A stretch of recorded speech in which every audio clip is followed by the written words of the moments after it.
I'll remind some of you who are newer to the class that this class is being podcast. We're setting up podcasts for this class.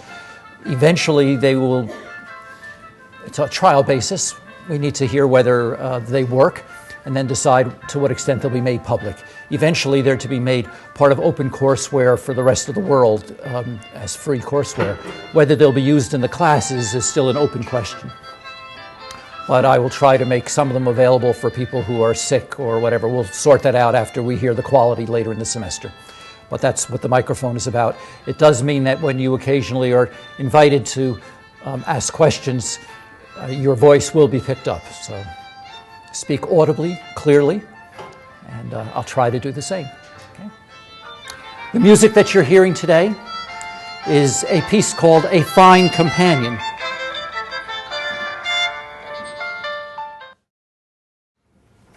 Which I will end and turn off the phone. A Fine Companion was a dance written in published in 1651 for the first time in England by a man named John Playford. He and his son published a whole series of dances in England that were then brought over to the colonies, most especially to places like New York City, where they were then danced. It was known as English country dance. We were England then. And we would be England for another 100 years or so, almost 130 years. The dance tradition as it emerged here changed slightly. The French began to see the dance as it crossed the channel, and they noticed that the dancers were lined up against one another in a line. They called it, therefore, contradance, because they were against one another. That form of dance became the basis of what is called contra dance or American country dance and square dance in this country. So it's all part of the same tradition.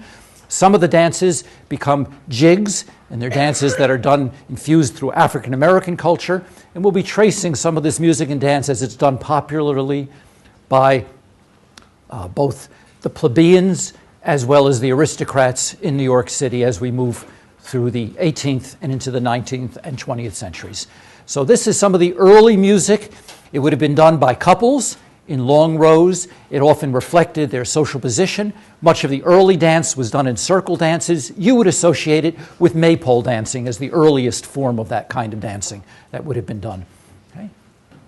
So this particular dance, as I said, probably dates from the middle of the 17th century. Okay? Comes over here. Yes, please do. Remind my sections that at 4 o'clock the day before section, so tomorrow's Thursday section, that means by 4 o'clock today, is due a one-paragraph response to the assigned reading. Post your response to the Blackboard discussion forum. You'll see if you go there now, you'll see that I posted a sample response to the introduction, just to give you an idea. I'll be a little more generous on this first one because I understand it's the first one, but nonetheless it is still due by 4 o'clock today. For Thursday section, and for Monday section, Sunday, 4 o'clock. Let me know if you have any questions after class.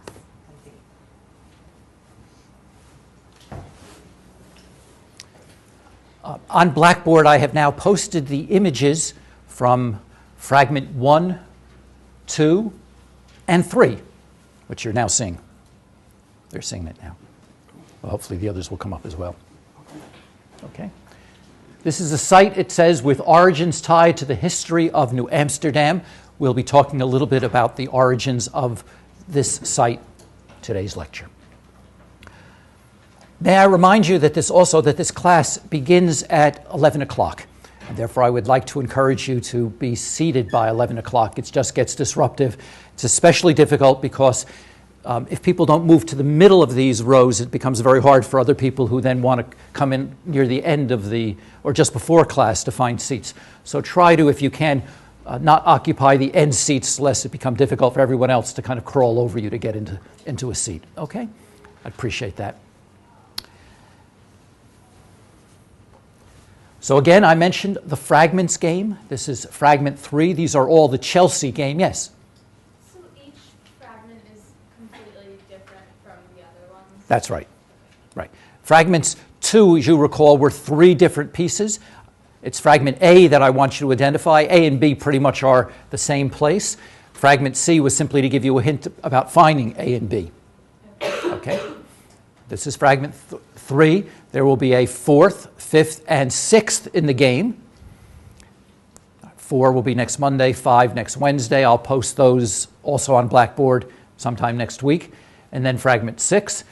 Then you'll be asked to hand in the following session your description, your findings. And then the session after that, I'll award the prize, which will be a piece of New York memorabilia. It will not be a fragment from a building. I'm not going to cart those off. Okay. But it should be a source of some delight. All right.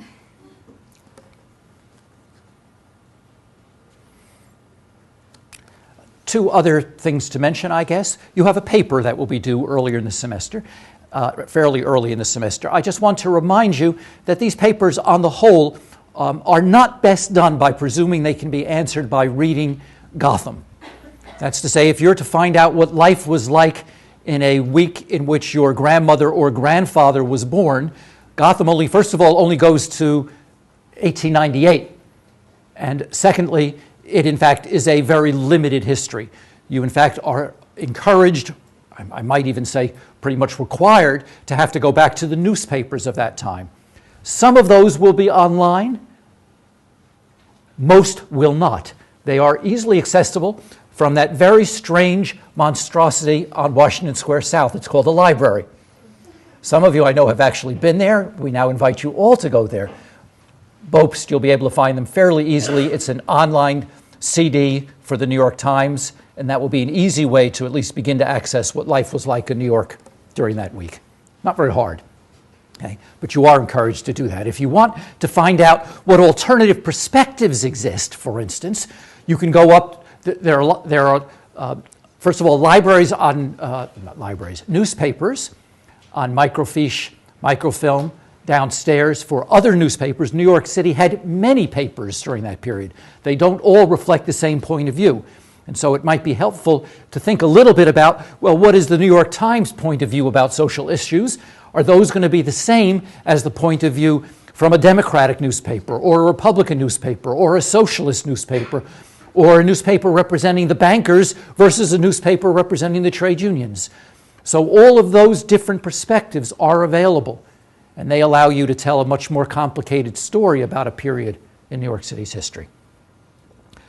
Please feel free to use your adjunct professors for help in working through that project.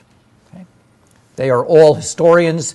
They have good background in research skills, and they can be helpful.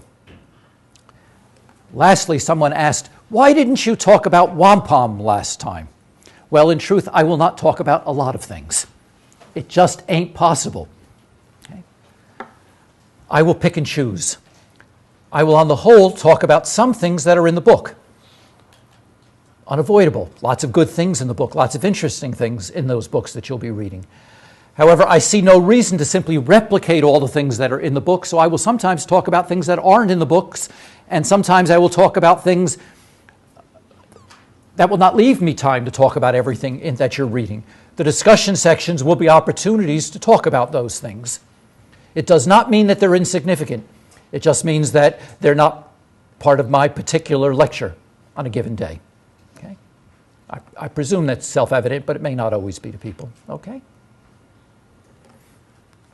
Today we're going to talk about New York City, or what was later to become New York City, between 1650 and 1689.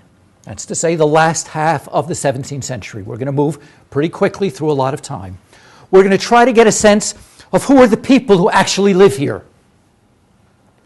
And it will allow us to raise questions that are part of often the mythology about the distinct character of this city. That's to say, its diversity. And to what extent does its diversity speak to a society that is particularly tolerant or intolerant? What does it tell us about the nature of the city and its distinctiveness? In taking over New Amsterdam in 1647, PeterStuyvesant had, as I will remind you, two very immediate concerns that we ended with last time. Social order, The second one, which I didn't address, colonization. That's to say, expanding the colony, creating a base, growing the experiment, growing the commercial experiment. Kieft had left the colony, remember, in disarray with the Indian Wars, the pillaging. Villages had been abandoned or deserted. For order, among other things, Stuyvesant, in 1657, created a civil society. That's to say, he tried to create a way for people to feel invested in their own society through enfranchisement, through citizenship, voting. In doing so, however, he gave some evidence of the extent to which this society was based on old ideas from Europe about status, about privilege, and about inequality, many of which were associated in the 17th century and the early 18th century with the 16th century and the early 17th century, the 1500s through the early 1600s, with what we would have called the Elizabethan world order. Remember, Elizabeth, you all remember, left the throne in 1603. She died. Okay. She didn't leave it willingly. That Elizabethan world order was made up of estates, of status groups. There was the peasantry, and there was the nobility, and there was the priesthood. And there were expectations that people were born into a position and knew their place. And each place took care of the others. The nobility understood its role in protecting everyone else. The peasantry understood its role in providing food for everyone else. And the clergy understood its role in overseeing everyone's soul. And no one presumed to rise out of their place. You were content in your place. Otherwise, it was to be thought to be uppity. The rise of commercial capitalism in its own way and entrepreneurship begins to challenge those notions. It begins to create new ideas about mobility that could disrupt that world order in ways that could be engaging, exciting, but for other people a little threatening as well. And both of those polar feelings, fear and excitement, will often animate the response to change, to diversity, to peoples and their behavior in this new land. For the social order, the two groups, first of all, what Stuyvesant did is created two groups in civil society. That's to say, he already respected the notion that A, property matters, property gets privileged, and secondly, that there is inequality, that more property gives you more privileges than less property, and less property gives you more privileges than no property. That would only remain true into the 19th century. That's to say, for a long time. The small group had, coming out of the Dutch term, small burger rights.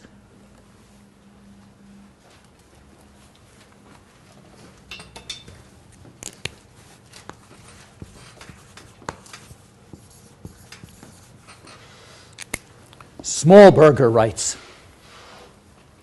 These were groups of people who had been resident for a year and 6 weeks, let's say a little more than a year, and were willing to pay 20 guilders to the governor or the director, remember, of what was the West Indies Company, were given the right to trade and given what was called full freedom in New Amsterdam. And 238 people got that right. So one group of people willing to pay 20 and able to pay 20 guilders got a right to vote, to participate. A second group were called great burghers.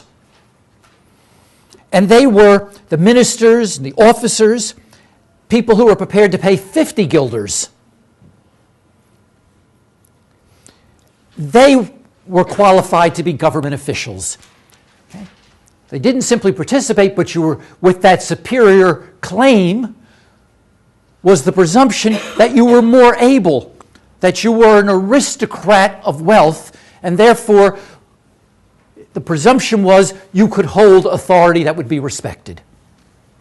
Stuyvesant and 19 other people, one of whom, by the way, was a woman, which is quite remarkable that early, given these were patriarchal societies, were great burghers. So we already have a society with 19 people who are privileged, another 238 who can participate, and then the rest, roughly equal in number. There was a larger problem of colonization. We'll come back to that notion of equality, inequality, and participation. The larger problem of colonization was related to social order, and that was to remember this was a society in which the Dutch came out of the Dutch Reformed Church. Okay? That is a Calvinist church. It is the same church that you all have heard about in relationship to the Pilgrims and the Puritans. It was a church that understood that only some people were among the elect, that everyone was damned, that everyone lived enveloped in sin, but only some were chosen, and no one could know who was chosen.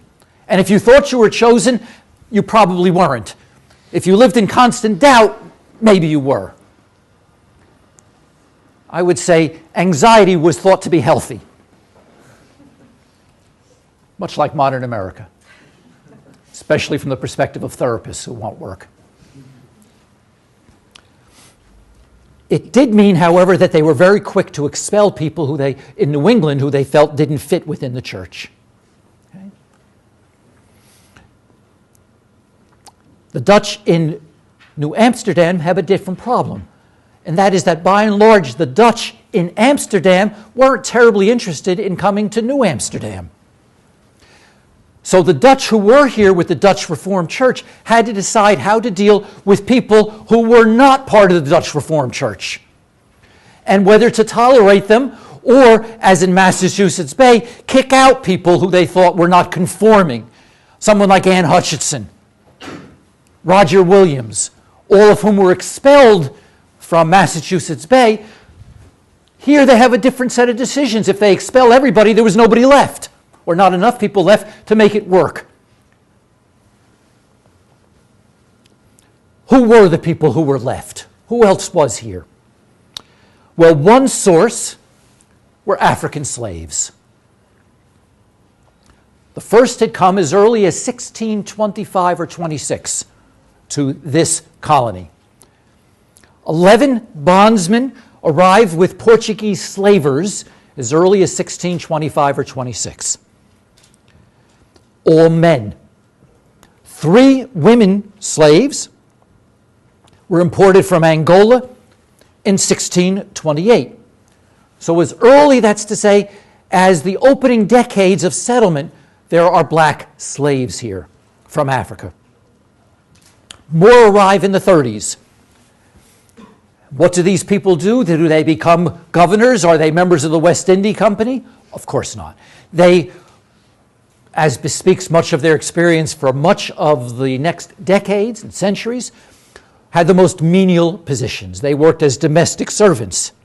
They worked in menial labor, cutting wood, repair work, harvesting, digging.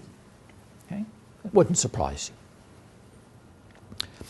Indeed, even by the late 30s, there were enough of them here that an overseer was hired to regulate, discipline, and control the slave population. Slave quarters were built on the east shore across from Hogg's Island, but built outside the town, to the north of the town. I'll show you on a map in a few minutes. So they're part of the community, yet outside the community, and they're overseen, they're regulated, they're in service, and they're servile. But that wasn't the whole story. because indeed slavery in New York was not as harsh as it often was elsewhere. Because in order to make sure that these people could do the work, and given the small numbers, a mode was worked out that was less harsh than elsewhere, that could elicit compliance from the slave population.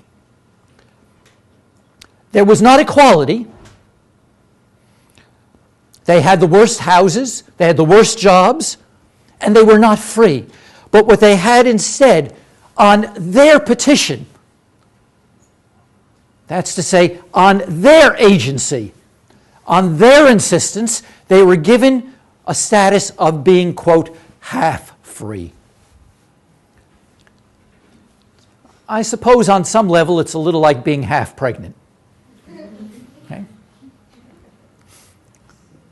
But it was not the same still as chattel slavery, and let me explain. This happens in 1644. Remember what's happening in New York in 1644 from last time? Remember the Indian War. Remember that key war. So in the middle of that, with all this upheaval, you can imagine the pressure that administrators are feeling to make sure there is a compliant, another group there, lest they become part of that insurrection. So I think if we have to think contextually, there's a logic one can begin to imagine. We have no evidence, but we can imagine why grant them this half-free status. Well, because the place is going to the pigs, not the dogs. Remember, it was a pigs' war. So there was reason to begin to create that kind of latitude, a little bit of that opening for this kind of policy. What did it mean? It meant that they were given land to work. They were given land to work, as long as they paid an annual fee. They were made renters, if you'd like. But that's still a whole lot different than just being chattel slaves. And 3 early black settlements in New York, in this area, New Amsterdam, date from this era of what we call the creation of what were then known as the Negro farms, the term that was used then. These African American settlers who were farming on land. Those 3 settlements, one was near the site of what is City Hall today, which I remind you was where there was fresh water at one time. One was at the location of what is now Houston and Lafayette. Think of it as the Puck Building, perhaps. Those of you who know where the sociology department is, or the Wagner School. They call it Wagner. I think of it as Wagner. And one was the southwest corner of Washington Square Park. Okay? The southwest corner of Washington Square Park. We call it the law school. Okay? That site was the 3rd of these farms. But that's considerably north, remember again, where Wall Street was. That was going to be the wall, the barrier. So they're outside of that area.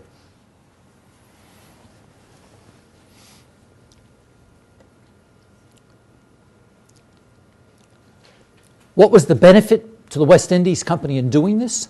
One was peace, okay? Contentedness, feeling that these people were not going to be upset. They were not going to rebel. The second was that the company wasn't going to have to pay for them. They were being made independent.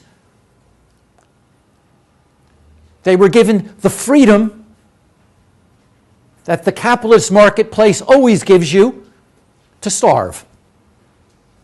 Okay? Especially when your unemployment runs out, which is only created, as you remember, in the 1930s, and only for a certain number of weeks. So you had but that was better than chattel slavery. I mean, one of the advantages the Southern slave owners always argued why they defended slavery is they say, we take care of our slaves. We provide housing and food and clothing, which the Northern merchants don't.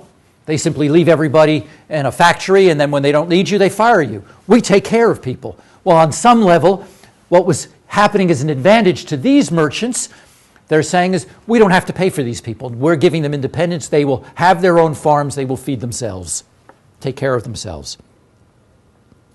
In addition, they're placed outside of town for a very specific reason. They're a warning. They frankly are watchmen. They are expected that if there's going to be an Indian attack, who will be the first to experience? Those outside the walls. So they are a first line of defense and a first line of warning at a time of great Indian upheaval, or of upheaval with Indians. So that was partially the half status. It should be noted that half status doesn't last very long. It is preferred status, and the children don't get it. It was only given to this first generation, so the children were in fact made chattel slaves.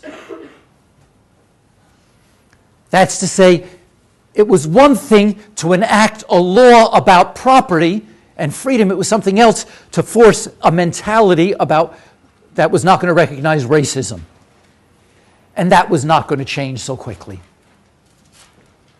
So the children become chattel slaves, though in this case, there's some evidence that even these early children were given some reduction in their work because it was argued by some of the more progressive people in the Dutch Reformed Church that their parents, after all, were Christian. And so you don't want to make Christian children total slaves. But so the legacy of slavery nonetheless gets created on the backbone of all of that. Black slaves are the first of the population that's there. Stuyvesant, in fact, dreamt of having a whole slave trade. It wasn't to be, at least to the extent to which it was to exist in the southern colonies. What New York develops is the slave traders. We become the people who bring all the slaves. We're the ones who make the money off slavery in New York merchants. So it does not become a source of labor in New York, it becomes a source of capital in New York and expansion. Slaves themselves remain a small part of the colonial economy during this last period of the Dutch era. And that remains relatively true through the 17th and early 18th century. Slavery is a fundamental part of the New York economy, but not slave labor. Okay? It's through the slave ships that it's very important. When Stuyvesant surrenders to the English in 1664, New Amsterdam counts among its residents 1,500 whites and 300 slaves. Okay? 300 slaves. So you already see 1/6 of the city of New Amsterdam made up of slaves, black slaves. New Netherlands had another 300. What's the difference between New Netherlands and New Amsterdam? New Amsterdam is the city. New Netherlands is the larger colony. It's like talking about metropolitan New York versus the city. Okay? So there are another 300 slaves on the outskirts. 75 of these blacks become freemen. So even fairly early, there is a small percentage that are able to win their freedom. 40 years later, that's to say at the end of the 17th century, the number of slaves would double. But there would be 4,400 whites. So the number of slaves, which earlier had been close to 20% of the population in the city, becomes closer to 12% by the end of the century. Okay? So a little more than 1 out of every 10 people in the city at the end of the 17th century is a black slave. Okay? It had earlier been close to 2 of 10. But the number we're talking about had doubled, so we're talking about over 1,000. Okay? There are virtually there's close to 600, There are no enslaved Indians. No enslaved Indians.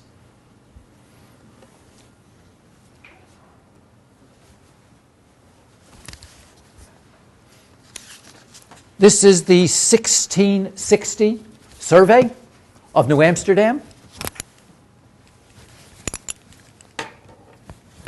See if we can make this work. And what do we see here? This big road is the Broadweg, from the Dutch, meaning, anyway, Broadway. Okay, and it is as broad just as you would have expected from that. At its base is the fort. Whitehall is down below. This is going to work unevenly, I can see. That area in Whitehall, all the way at the tip, is in fact, right down at the bottom, is reclaimed land. It is the first reclaimed land in New York City. Okay? Much of, as you now know, Battery Park is all built on reclaimed land. So the earlier streets of New York are built on the land, and very quickly they're extended beyond that on reclaimed land. But what do you notice about the streets that are there? What's the direction on which they're built? They're all built parallel, okay, to the water. Okay? They're built parallel and horizontal to the water. It's the water that dictates where the streets run. Okay? So you run along the water, and you run to the water, and you run parallel to the water. When the grid plan is developed in 1811, it will be developed over here someplace, right? Much further north on the island. It will be superimposed over the area that's not developed. It will be horizontal and vertical to the streets to each other for commercial reasons.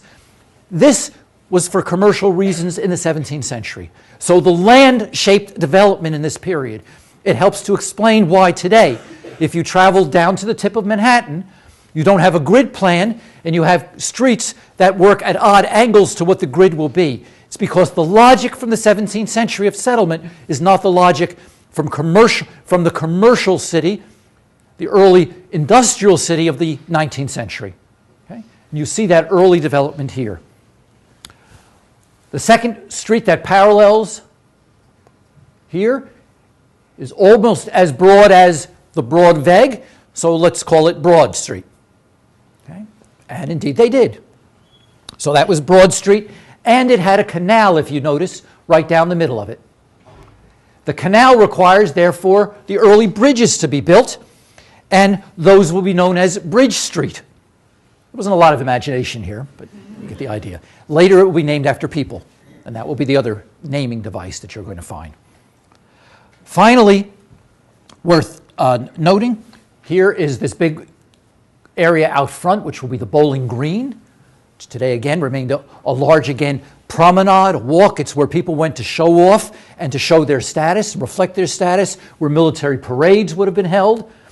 Public displays. If you wanted to hang somebody and let everybody see them, that's where you'd hang them. We'll come back to that in 1741. Okay? And then finally, the area here. And what is this? That's Wall Street. That's the end of the settlement. And it is built really as a source of protection. Where are, again, the Negro farms? They're out here. They're all out here. The one settlement initially is here, and the others in actual space are pretty far up. Those of you who've walked, you know Wall Street is quite far down. Okay? City Hall is built above Wall Street. Okay? City Hall, if Wall Street is down here, City Hall is about up here. And that's where the pond was called. Okay? The freshwater pond. It changes its name. It becomes known as the Collect later because it becomes a place that collects junk, refuse. What grows up around the Collect initially are a lot of people who are tanners. If you're making hides for shoes and other kinds of things, what do you need? Leather. Where do you get the leather from? Cows. And deer. And then what do you do with the bodies? Well, you eat what you can, and then you throw the rest in the pond. The pond becomes rather fetid. What do you think happens to the pond? A, it fills in, and it reeks and it smells. Good place to put poor people. It will later become known as the 5 Points, the most dismal area in New York City. Okay? As it gets filled in, it is the worst dismal swamp area in New York. And it's located over here someplace. Okay? So that's a later part of our story, but it's here early. What is occurring down at Wall Street at the corner of Wall and Pearl is the slave market.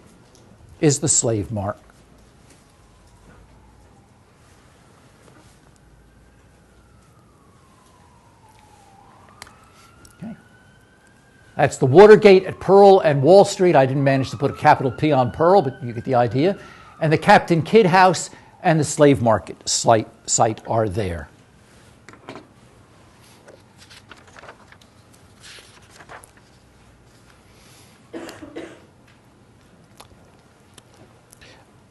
Captain Kidd, you've all heard of, the pirate, was a friend of three various governors. He helps to build Trinity Church, which is the main property holder in New York City until later generations when it becomes Columbia University and then after that New York University. But until then it was Trinity Church during most of our early history. And it was here that the slaves were bought and sold. Okay? By 1655, New Netherlands grows to roughly 2,000 to 3,500 people, to 9,000 in 1664, but only half of the people who are ever here in what is New Amsterdam, and then later will become New York, are in fact Dutch. At most half are Dutch. So who are all the others? We've started with the African Americans, but you saw they are 1 in 10. That still leaves a lot of folks to come. Growth, the others who are here are often attributed to Dutch flexibility. But the tolerance, the welcoming, the acceptance of other people, these are all tricky words to use because it isn't clear that the Dutch were particularly tolerant or that they were accepting. But the people were allowed to live here, and it was not born of any because it was not born, pretty much agreed by historians, not of any ecumenical spirit. It wasn't born out of brotherhood. It was born out of commercial imperatives. It was born out of the need of the practical politics of economic growth and social order. It wasn't that they loved African Americans that they gave them their freedom in particular, or that they allowed them to live outside. There were practical exigencies that made it cost-effective, socially acceptable to do so. And the same would be true of the others. That's to say the Dutch, in the Dutch Reformed Church, were not somehow born of a different cloth than the Puritans or the Pilgrims. Okay? They're the same type of people. But there were different constraints on getting along that dictated social policy in New York, and it would shape our history nonetheless.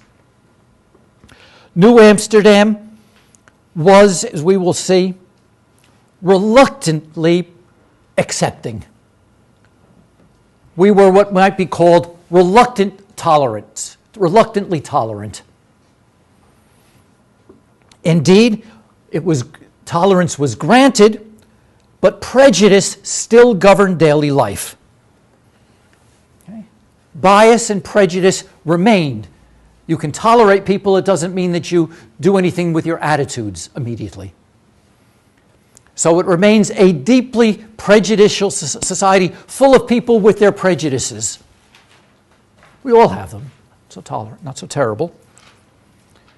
The key to remember is that these prejudices come to the fore, in particular during hard economic times or during moments of social stress. When the going gets tough, that's when you had to worry about prejudice.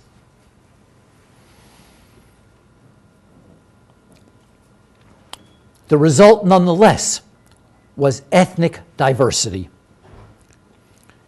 bringing in people with diverse human resources and a whole range of cultural experiences, a whole range of different cultures. That the breadth of New York as a place that in the late 20th, early 21st century, we will begin to talk about as multicultural, has its origins, if we'd like, in the middle of the 18th century. Though ironically, not origins brought over a desire to have cultural diversity, but to practically get on with the business of making money and keeping order.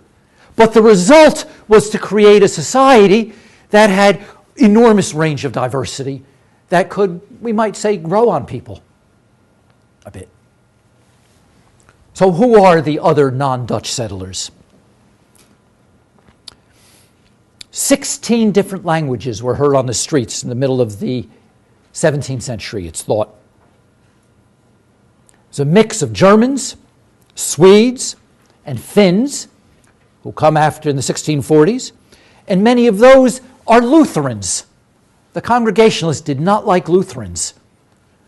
Just because they're all Protestants doesn't mean they loved one another. In truth, the Pilgrims and the Puritans didn't love the English Calvinists. That's why they came here.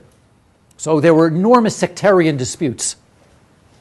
The Lutherans come, and a new Swedish colony was annexed in 1655. It's basically in the areas of central New Jersey, in what we would call really New Netherlands rather than New Amsterdam. But they're part of this large colonial settlement. New Amsterdam pastors, who are Dutch Reform, actually appealed to Stuyvesant to stop these people, to expel them. They weren't happy about having these people there at all. But Stuyvesant, who was not himself a very tolerant man, we have lots of evidence about that, nonetheless was concerned about keeping the peace. And he gets the West Indian directors back in Amsterdam to agree that they be allowed to preach if they were willing to modify their catechism a little bit. So they work out a kind of media race, a middle ground on which they could be allowed to stick around. This was a practical business decision. This was not a decision about religious tolerance. It was a business decision. It was a decision about social order. Okay? The point is not to presume that these were people who suddenly thought, we believe in religious tolerance. They granted it reluctantly, and the Lutherans were given a place to worship. More problematic, however, were people who were not Protestants. And they were 23 men, women, and children who arrive in 1654 in New York City, in New Amsterdam rather, on a boat, the Sint Katrina.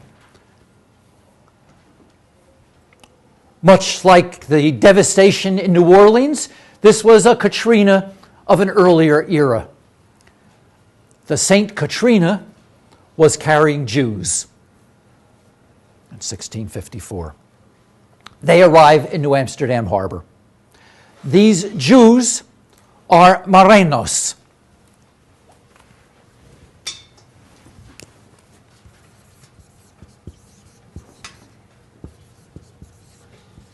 This is not working terribly well. I don't know if you can read that. M-A-R-R-A-N-O-S, Morenos. These are Spanish and Portuguese Jews, Jews coming from Spain and Portugal.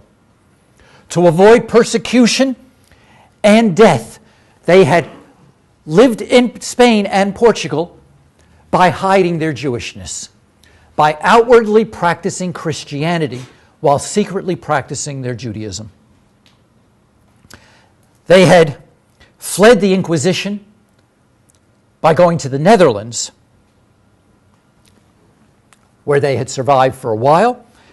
When the Dutch then captured northwestern Brazil from the Portuguese in 1630, the Morenos relocate to Brazil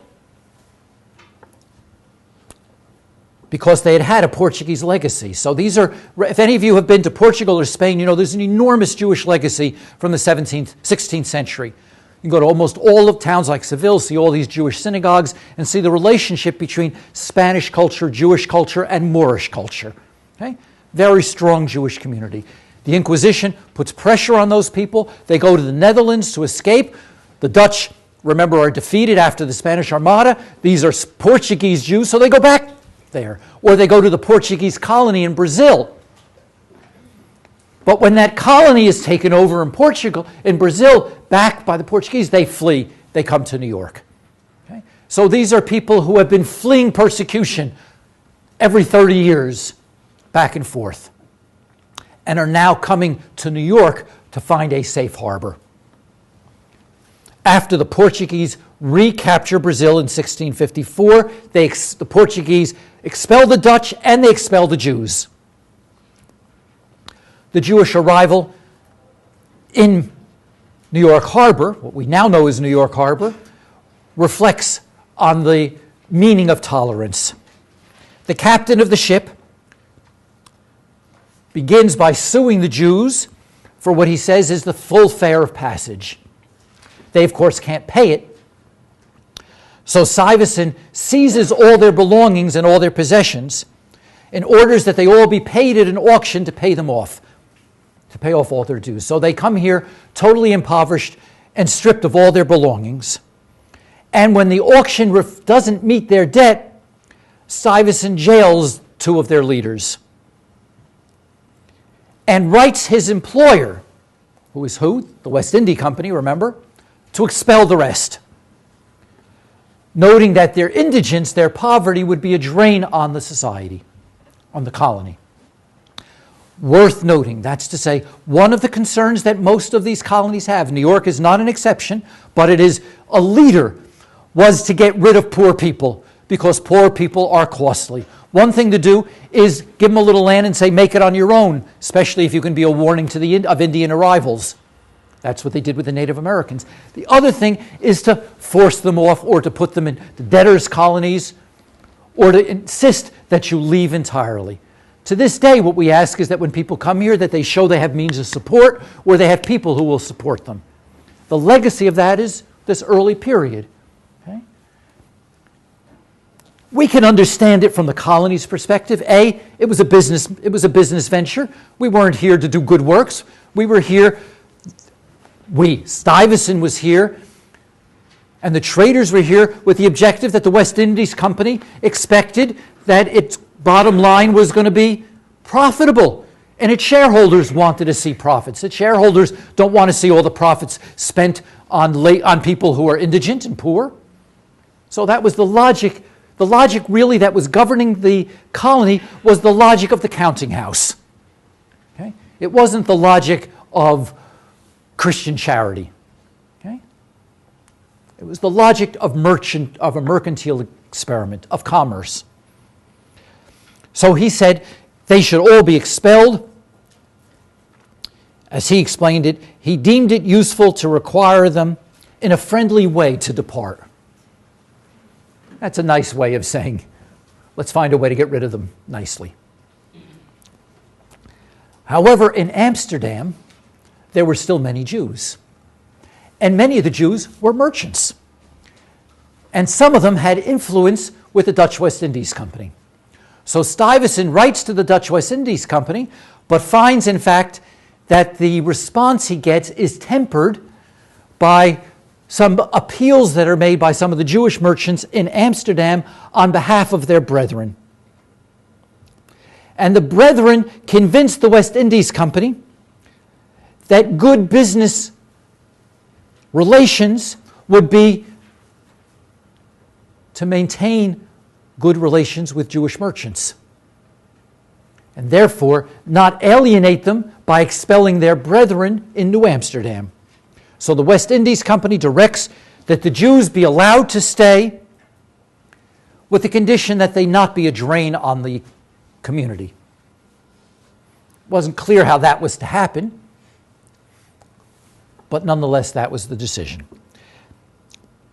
Stuyvesant tries a different tact. He can't get rid of them. He's been told to keep them around. So he gets the local council to pass laws forbidding Jews to participate in the Home Guard or the militia and requiring them to pay a tax to hire somebody to replace them in the militia. So he's requiring that they serve in the militia, but requiring that they not be allowed to serve, and therefore requiring that they be taxed to find someone to serve in their place. You got all that? Okay. We'll see a similar story play out in terms of replacement during the 1860 in New York City before the draft riot begins. In the next 5 years, one of the Jewish colonists here, a man by the name of Asser Levy, Asser is his first name, Levy, files 3 suits against the West Indies Company, against attempts by Stuyvesant to isolate and discourage the Jews. So the Jews, like the African Americans in 1640, show some agency. They don't simply sit back on their hands and wait for people to take care of them. They actually are active agents on their own behalf. And their petitions win for them the rights to stand watch and allow them to get some land for settlement and the rights to open some shops. In particular, a right to open, but in one case, a butcher shop is one of the first pieces of legislation. That's to say, they win legal cases that give them a basis, even as the society remains deeply prejudiced against them. Lawsuit doesn't win you love, but it can win you legal rights. And it won them a foothold, at least in the economy. All the Jews were still forbidden from holding any public office or from establishing a synagogue. That doesn't mean they didn't completely do that anyway. They had, after all, had a long history of practicing in secret. And one of the things, of course, they will do is they will practice in secret, and they will live in New York, and they will die in New York, and they will establish their own cemeteries in New York.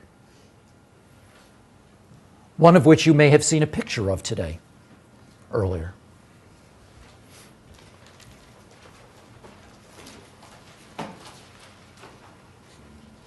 It should be noted that after the English take control of New York in 1664, Levy, in 1671, is the first Jew to serve on an English jury in North America. And one of the first defendants, ironically, brought before him, is PeterStuyvesant, who was accused of misusing his office, etc. And it's worth noting that the jury, including Levy, acquits PeterStuyvesant, who had never been a friend to any of the Jews in this story. So it's a kind of fitting closure to it. Levy, by the way, is buried in Lower Manhattan in a grave that's unknown, and a public school and a park in Brooklyn bear his name. Another group to come were the Quakers. They come in 1657. Stuyvesant greets them much as he had greeted the Jews, unfavorably.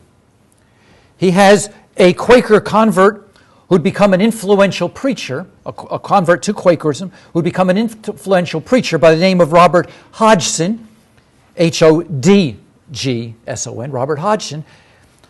Stuyvesant has him publicly tortured. He then issues rather harsh edicts with fines and imprisonments for anyone harboring the Quakers. The Quakers settle outside of Manhattan, outside of New Amsterdam, in New Netherlands. But you can today, and indeed the third walking tour in early May will take you to see their site and the oldest remaining buildings in New York City. Anyone know where they are? Flushing, Queens. Flushing, Queens is the Quaker settlement. The Flushing settlement had 30 Quaker citizens, and they actually won the support of the local Flushing residents who also wanted to have peace and tolerance. And they published something known as the Flushing Remonstrance. The Flushing Remonstrance, which is based on the Flushing Town Charter of 1645, and it's meant to insist that all the people living in Flushing, including the Quakers, should have rights of tolerance, of liberty of conscience. One of the things that made Flushing different was that Flushing was an English town. it was not a Dutch town. You may recall that I earlier suggested how, let's see if we can make this work again.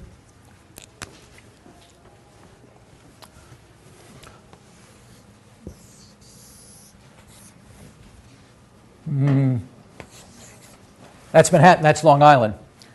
You get the idea. And over here is the rest of the world, which we call New England and Connecticut here.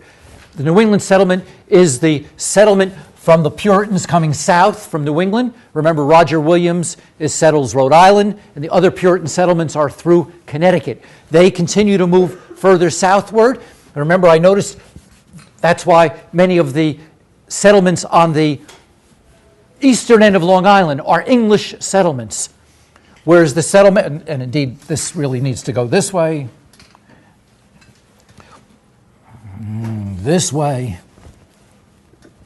whereas the settlements on the western end fall into two different groups.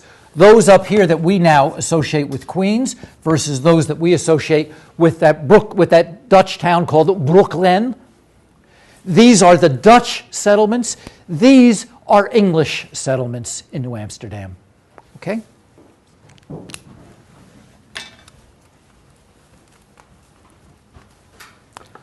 Flushing is one of those English settlements. The others are Newtown, Gravesend, Hempstead, and Jamaica. The Dutch settlements, by the way, one was called Brooklyn. The name, that whole area will get its name from that. Flatlands, Flatbush, New Utrecht, and Bushwick. Again, you hear the Dutch in those names, okay, from Brooklyn. So the colony that's settled in Flushing of Quakers wins a certain kind of begrudged tolerance there. The Quaker Stuyvesant, when this remonstrance is passed, Flushing, in Flushing, Stuyvesant, his response is to arrest the town clerk of the Flushing settlement, who had helped to pass this, a man by the name of Hart, and 3 others who authorized the document, and have them all forced to recant any of this statement. So Stuyvesant does not simply accept this Flushing remonstrance. He tries to resist it, much as he tried to get the Jews expelled back to the West Indies Company, by the West Indies Company. The Quakers, nonetheless, are allowed to meet in Flushing. And in 1663, just before they lose control, the West Indies Company tells Stuyvesant that Quakerism is, quote, an abomination. But they should be allowed to have their own beliefs nonetheless. So what you get is religious tolerance of something he accepts as an abomination. You hear the irony, the kind of contradiction in all of this, what I would describe as reluctant tolerance. The next year, the Dutch are expelled by the English, and of course the English are much more willing to accept, at that point, the Quakers, who are part of the English settlement itself. And that brings us to the next group who are part of the early settlement, and that's the English themselves. Henry Hudson, you will recall, was English, but he was not part of an English settlement. But it does not mean that the English don't acknowledge somehow that this was going to be an English colony and that Hudson had been here. So many Englishmen and women, English rulers, claim the land as properly theirs because, after all, Hudson had been there, even though he was there as an employee of the East India Company, remember? He was on his way to Asia. The settlements, north and south, had spread all the way down to Connecticut and across Long Island and up the New Jersey coast. And so there was constant conflict over boundaries. The Dutch were never thrilled about having the English here as a consequence, either, because it was, after all, having your enemy in your midst. So they weren't thrilled about the Jews, they weren't thrilled about the African Americans, they weren't thrilled about the Quakers, and for sure they weren't thrilled about the English, because those are the ones trying to come in and take over their land. So was tolerance born. Okay?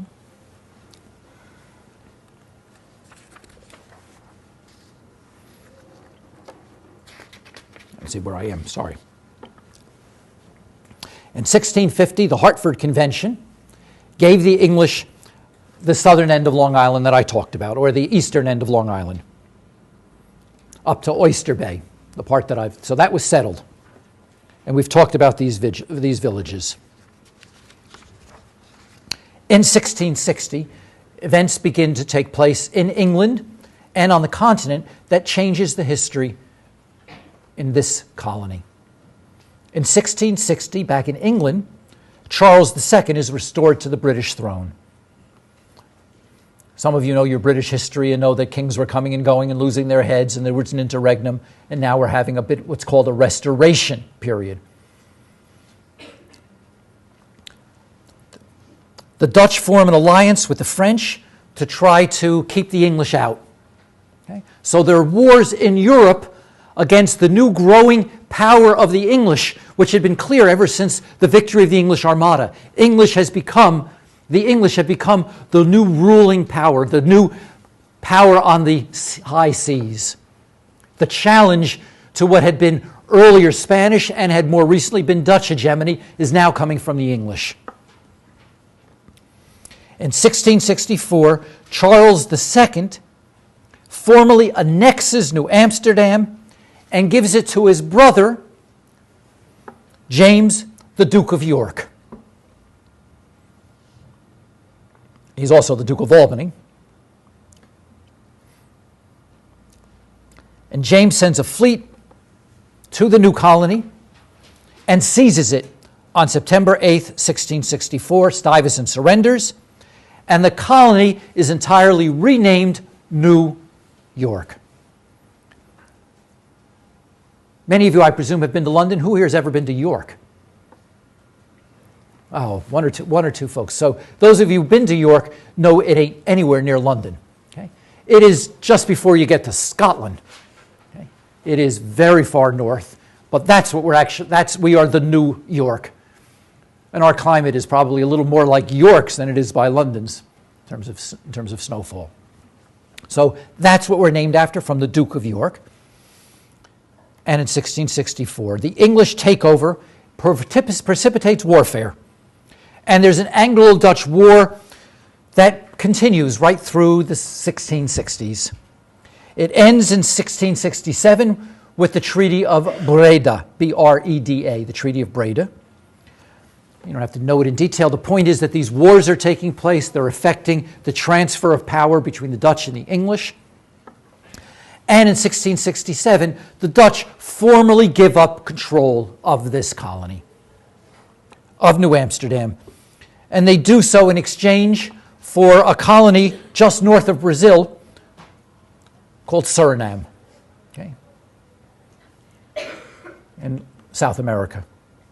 In fact, to this day, you can go to the southern part of the Caribbean and see the remaining part of the Dutch colonies that are there. I'm guessing some of you have been to those Dutch colonies. If you've been to Aruba, okay, Curaçao, or Bonaire, all part of the Netherlands. And indeed, the Dutch Airlines, KLM, is what flies there, among others. That is the legacy of this Dutch era and of this Treaty of Breda. There are a change of various English governors to make this work, and the English administration transforms New York, largely from what had been a company town, as we've talked about it before, and a commercial venture, to what I would call, in order to have another way of naming this, a royal preserve. The colony becomes a royal preserve. It's another way of thinking about society, about the organization of authority and power in the society.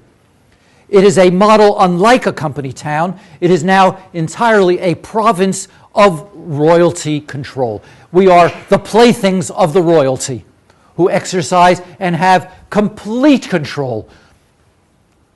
Okay.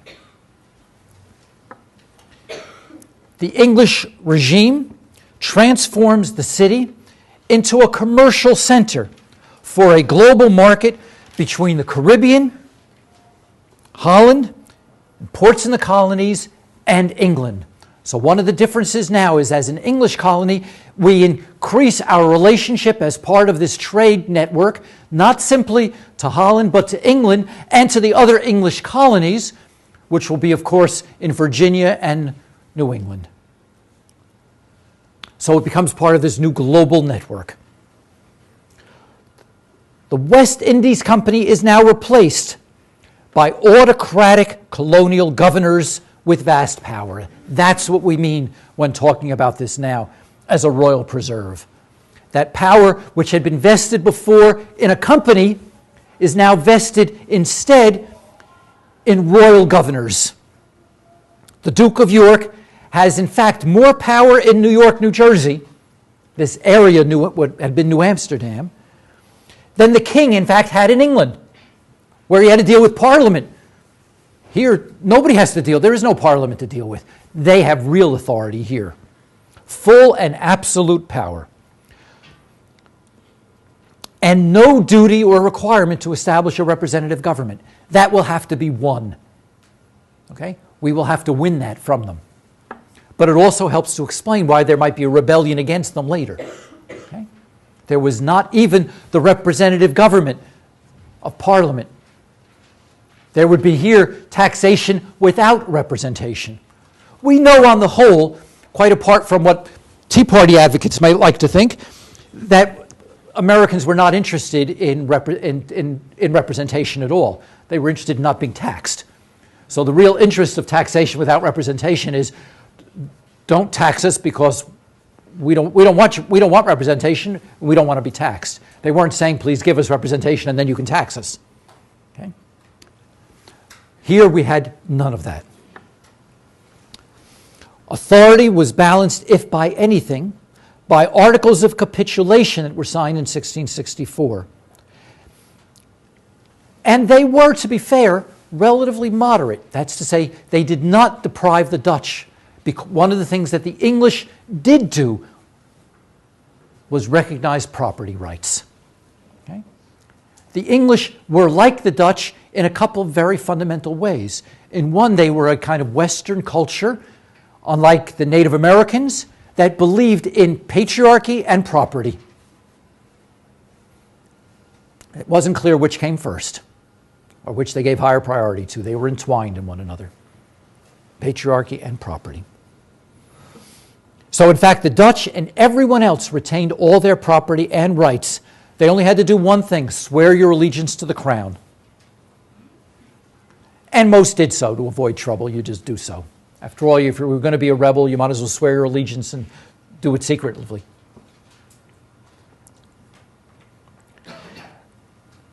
There were improvements that were then made. The city establishes a mercantile exchange where the bridge crossed Canal Street. I think we talked about before. Here's the bridge crossing Canal Street. A mercantile exchange is established. Years later, that will become the basis of what we'll know by the name of Wall Street, as you can imagine. But the city merchants are given a monopoly on Hudson River trade. Okay? That was not going to make the Long Island merchants happy or the New Jersey merchants happy. So what we have, in fact, is as early in the 1660s and 1670s, we have the beginnings of hostility between the city and the countryside. The beginnings of what will later become struggles between downstate and upstate. A legacy that we still suffer from today, to this day. Okay? So the merchants in the city are given total monopoly. And the merchants in the city very early establish an elite social network, a club. It initially has 10 Dutch and 8 English leaders who meet weekly for drinks at each other's houses where they make deals. The point is to understand, again, very early in this period, we have the emergence of an elite merchant class that is functioning as an interlocking directorate, as a club for making deals with one another. And they will, by the way, intermarry as well, as you can imagine, as part of our story. So at the same time as we have in Flushing people living. We have farmers living outside the boundary. We have increasingly seamen coming into the city, at the harbor, in ports. We have vast numbers of people who are doing the physical menial labor. We have a small merchant elite that is tied together politically and socially in the city.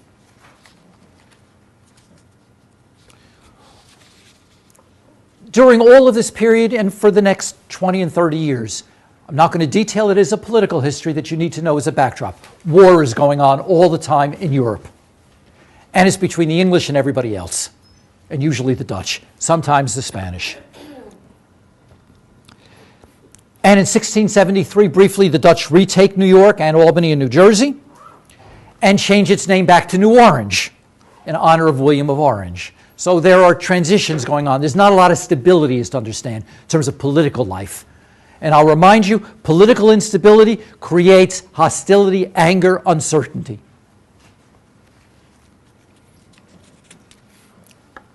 Netherlands wants peace, however. War is very bad for business.